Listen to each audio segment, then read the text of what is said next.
우리는 이제 4장 그리스도의 인격에 와 있습니다. 이 그리스도의 인격도 서철원 교수님께서 진술한 아주 좋은 글입니다. 84쪽, 83쪽에 이제 표제고 84쪽에 이제 그 내용을 진술하는데 그 첫 번째 문장을 읽어드리겠습니다.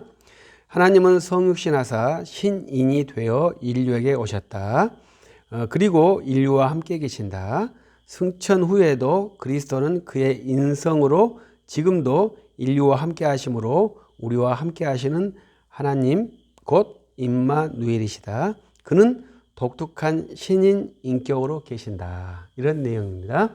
그래서 우리가 신인 인격 이게 중요하고요. 지금 여기에서 등장한 것은 승천 후에도 그리스도는 인성을 갖고 계신다. 이것이 이제 굉장히 특징적인 내용입니다. 그래서 지금 우리가 승천을 믿는 사람이잖아요. 하나님 보좌 우편에 앉아 있는 것을 믿어요. 그때 어린 양께서 어떠한 상태로 계시는가 했을 때 인성을 갖고 있는 것이다. 우리 찬송가에서 그를 손에 못잡기 그의 손에 박힌 못자국을 보아 알겠네, 이러한 노래가 있는 것처럼 인성이 있다, 이런 것이고요. 그래서 독특한 신인 인격이죠. 그래서 이러한 것에 변화가 있느냐 했을 때 신은 불변성이거든요. 그래서 이런 거에서도 이전에는 인성이 없는 로고스였고 이후에는 인성이 있는 로고스인데 이때 변화가 있는 것이냐 했을 때 변화가 없다, 이렇게 우리가 믿고 있습니다. 그것도 한번 훈련해야 되는데 쉬운 훈련은 아니에요. 그러나 우리는 그 실론에서 배웠던 신의 불변성 이것을 믿기 때문에 이제 그것을 깊게 훈련하고 또 훈련하고 왜 그것이 불변성인지에 대해서는 이제 묵상하면서 훈련을 하게 됩니다. 자, 그러면 신인 인격 데우스 호모에 대해서 봅시다. 먼저 제가 1절 읽어드리겠습니다. 1절 1항 그리스도는 신성과 인성으로 이루어진 유일한 신인 인격이다. 그래서 인신이 아니고 신인 인격이다. 그래서 인신이라는 것은 인간이 신이 된 것이 아니고 신이 인간이 된 신인 인격이다. 이것은 계속 반복을 하고 있죠. 성육신을 그걸 잘 기억을 해야 됩니다.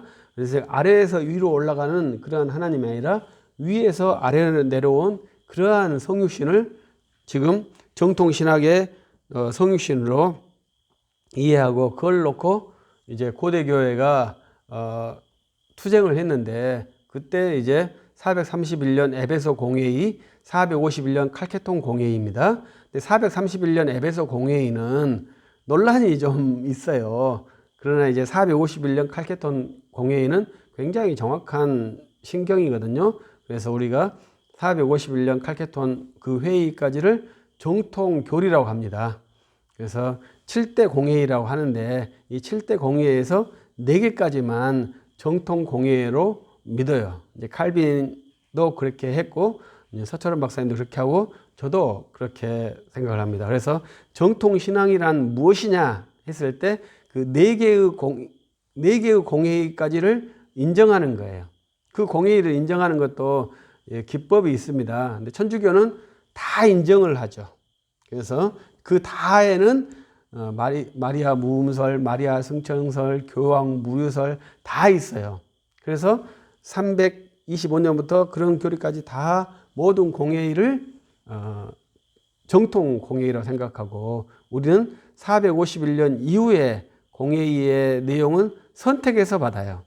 그래서 어거스틴과 펠라기우스가 논쟁했던 그러한 이제 공회의 내용은 우리가 봤죠. 펠라기우스를 정죄한 그 공회의는 우리가 봤죠. 그러나 다른 공회의 내용은 또 받지 않아요. 이런 것을 선택하는 그 정통 가르침이 451년 칼케톤 공회의가 있어요. 그래서 여러분들이 그것을 이제 이건 교리사에서 하는 내용입니다만은 이제 말이 좀 길어졌습니다. 그래서 이제 여기에서 칼케톤 공회의가 나옵니다. 여기서 문장이 이제 나와 있는데 그 문장을 한번 읽어드리겠습니다. 한 동일한 그리스도 아들 주님 독생자가 두 본성에서 혼합 없이, 변화 없이, 분열 없이, 분리 없이 계심으로 이해해야 한다. 그래서 분열되지 않고, 혼합되지 않고, 분리되지 않고, 네? 여기도 말했죠. 변화가 없이 이렇게 계신다. 그러니까 지금도 변화 없이 인성을 가지고 계신다. 이렇게 믿어야 하는 것이 정통 신앙이다. 이렇게 말하고 있는 겁니다. 이렇게 고백했어요. 여기까지 정통 교리예요. 그래서 이 교리는 성경이 없다. 이렇게 말할 수 있죠. 그러나 그렇지 않습니다. 저는 이 교리는 마태복음 16장 16절 주는 그리스도시요 살아계신 하나님의 아들입니다. 그때 이제 두 개의 문장을 고백하거든요. 이 문장을 해석을 어떻게 하겠습니까? 우리는 암송만 하지 해석은 못 하잖아요. 그 해석이 451년 칼케톤 신경이 그 문장을 해석을 하고 있는 거예요. 그래서 그 두 개, 하나님의 아들, 그리스도, 하나님의 아들이 어떻게 계시느냐, 혼합 없이, 변화 없이, 분열 없이, 분리 없이 한 위격에 계시는 거예요. 둘이 아니고 한 위격에 두 본성으로 계시는 거예요. 이것을 이제 정통교회에서 결정을 한 것입니다. 근데 이것에 이제 배치되는 것은 이단인데 첫 번째 아폴리나리우스라는 사람이에요. 이제 저번에 이제 한번 아폴리나리우스라는 사람을 말한 것 같습니다만 이 사람은 이제 정통파였는데 이제 삼위일체교에서는 정통파, 기독론 교회에서는 이단 이러한 사람이거든요. 근데 그 사람이 말했던 것이 영혼 없는 인간이에요. 그래서 정통교회가 그것을 거부했는데 나지안 주스의 그레고리우스가 말한 것은 취해지지 않는 것은 구원되지 못하기 때문이다. 성육신하신 하나님께서 인간의 영혼을 취하셔야만이 구원의 방편. 우리 영혼의 구원을 추구하는 사람이잖아요. 그래서 그때 영혼이 있어야 한다. 이것을 강조한 것입니다. 그 다음에 두 번째로 여기 순서를 약간 바꿨는데요. 이제 먼저는 네스토리우스가 2단으로 정제되고 그 다음에 유티케스가 2단으로 정제됩니다. 그래서 여기 순서를 바꿔서 431년 에베소 공회의에서 네스토리우스가 정제되었어요. 이제 이분은 두 본성의 두 인격을 말하는 사람이에요. 유티케스는 한 본성의 한 인격을 말하는 사람이에요. 근데 우리는 한 인격의 두 본성을 고백하는 거예요. 이것이 이제 뭐 큰 차이가 없는 것처럼 보이지만 정통교회에서는 그것을 공존하는 것을 허락하지 않은 것이죠. 예수 그리스도를 믿고 이해하는 것을 두 개 이상 두지 않고 하나로만 둔 거예요. 그걸 잘 이해를 하셔야죠. 그것은 교회 안에 두 개가 될 수가 없어요. 왜? 우리는 한 믿음의 대상에 한 믿음의 내용을 갖고 있으니까. 우리는 두 믿음이 아니고요. 두 내용이 아니에요. 근데 우리는 이제 루터파들이 종교개혁 때 아디아포라 논쟁이라는 것을 하는데 그것은 믿음의 내용이 아니에요. 상황의 문제예요. 그러나 믿음에서는 반드시 하나만 갖고 있어야 돼요. 그래서 그 믿음이 믿음인가 아니면 아디아포라의 논쟁에 있는 산물인가 이것을 알아야지 그걸 무조건 아디아포라라고 다 단정할 수는 없죠. 그래서 아디아포라에 있는 것은 아디아포라로 가야 되고 믿음의 내용은 믿음으로 정확히 고백을 해야 됩니다. 믿음을 떠나면 저주를 받고 이단이에요. 그래서 가끔 네스토리우스가 상당히 신비한 인물이거든요. 네스토리우스의 사상이 우리 한국까지, 당나라까지는 그 표시가 정확히 있습니다. 우리 한국까지 왔을 것이라고 추측을 해요. 정확한 문헌이 없어서 이제 증명을 못 합니다만은. 그 정도로 이 네스토리우스의 영향력이 컸습니다. 이 동쪽으로 네스토리우스들이 다 활동을 했어요. 그러나 그 전에 특이하게 그 도마 사도가 인도에까지 와서 교회를 건축한 것이 매우 특징적인 것이죠. 그러나 이제 다 후대에는 네스토리우스 영향으로 다 넘어갔어요. 그래서 저기 실크로드에 있는 지역의 교회들이 상당히 있었는데 거기들도 다 네스토리안 교회들이에요. 지금은 없다고 합니다. 그래서 어떤 목사님은 거기 가서 네스토리안 교회를 보고 싶다. 저도 보고 싶어요. 그러나 크리스찬들은 네스토리안 크리스찬들은 거의 없어요. 거의 흔적만 있는 거예요. 그것 다 이단들입니다. 유티케스 이단은 단성론자라고 그래요. 단성론자들은 지금도 상당히 많아요. 아르메니아나 시리아나 에티오피아나 콥틱 이러한 지역은 다 단성론자들이에요. 그래서 이 단성론자들이 칼케톤 회의의 그 신경을 전혀 인정하지 않으니까 유티케스 황제가 그들을 결국은 거부하면서 로마 제국이 혼돈이 온 거죠. 그냥 큰 지역에서 단성론을 추구하고 있기 때문에 로마 사회가 흔들리게 되었죠. 특이한 것은 이 양성론자와 단성론자 지역에 이슬람이 있다는 거예요. 참 그것은 역사적으로 알 수 없는 것이죠. 그러나 현상적으로는 그렇게 돼 있고요.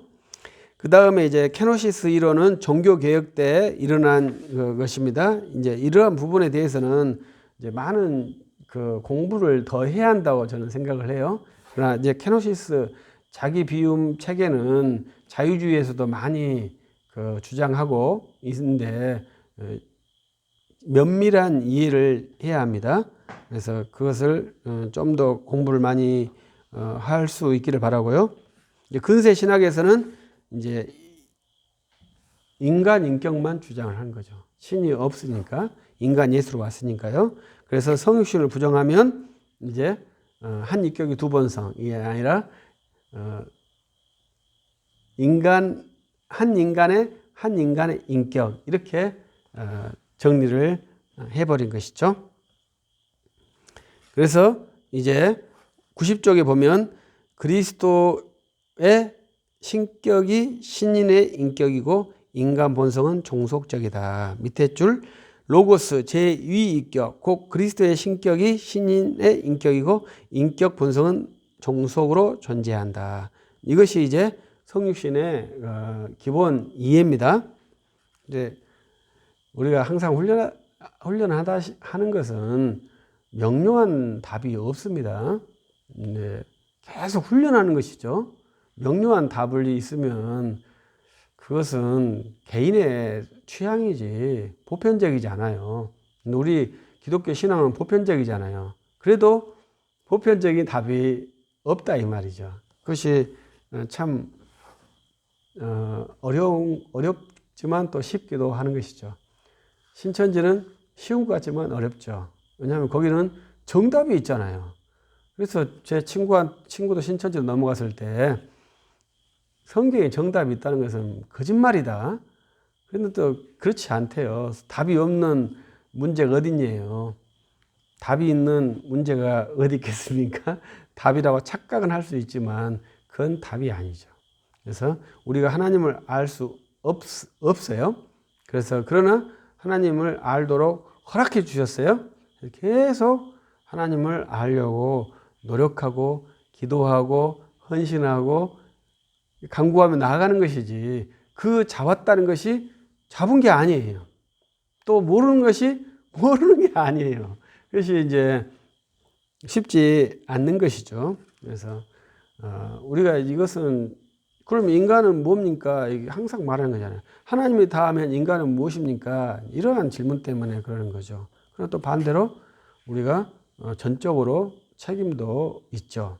그리고 또 전적으로 나를 부정해야 될 그 경건도 있죠. 그래서 이러한 것들을 논리적으로 한 번에 확 처리할 수 있는 기술이 없어요. 그러니까 우리는 항상 고백 종교입니다. 고백을 하는 것이죠. 그래서 신인 인격이고 인적 본성은 종속적으로 전성한다. 그래서 두 본성은 각각 자기의 본성대로 역사해요. 그래서 인간의 본성은 배도 고프시고 피곤하시고 이렇게 이런 것이 다 있었다 이 말이에요. 그러나 배고프기 때문에 내가 저것을 훔쳐서 먹어야지 이러한 죄와의 싸움이 없었다. 그러한 무죄함, 무죄로 태어나셨고 33년의 생애에서도 무음하신 그러한 성육신을 이제 고백하고 있는 것입니다. 이제 그리고 이제 우리 개혁파 신학에서 이러한 성육신 하나 91쪽에 그리스도의 인격은 인성과 함께 또 그 안에 계시지만 인격 그 밖에도 계신다.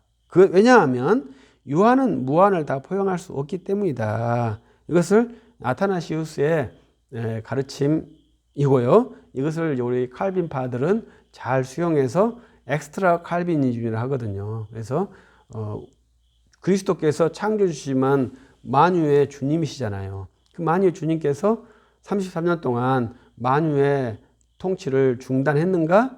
그렇지 않다. 만유를 다 통치하셨다. 왜냐하면 그 안에도 계시지만 그 밖에도 계셨기 때문이다. 이렇게 이해를 한 것입니다. 이것은 정통신학이 말을 했고 우리 칼빈 신학이 그대로 그것을 잘 계승하고 있기 때문에 정통신학이라는 표현보다 엑스트라 칼빈이즘이라고 그렇게 표현을 하고 있는 개념입니다. 마칩니다.